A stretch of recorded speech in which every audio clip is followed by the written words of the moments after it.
I'm standing here in the archaeological excavation of a cellar room that is located within the site of 1607 James Fort.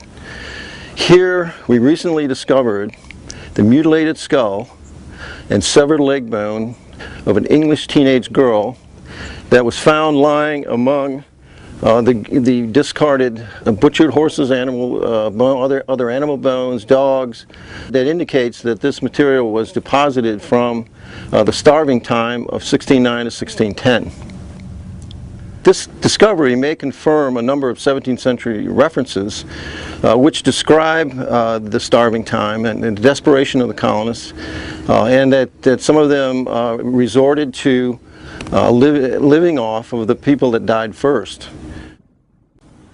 We have an aborted attempt to break the cranium open with 4 impacts that were cutting through the tissue, then a shift to the back of the cranium with more serious impacts to the back of the cranium here that actually broke into the cranium.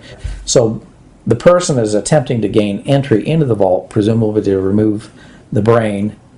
When you look at this portion of the maxilla, the right maxilla, it's represented in this fragment here, and you'll see that there are multiple cuts in this area right here.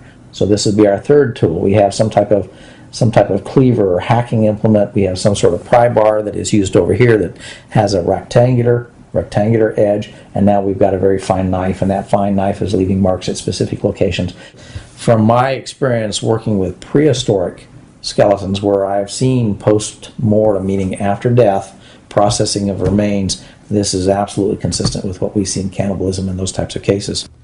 We might imagine what conditions were like 403 years ago when nearly 300 settlers were crowded into this fort, terrified to go beyond the palisade because death waited for them outside in the form of the Powhatans, who were there to pick off stragglers as they emerged.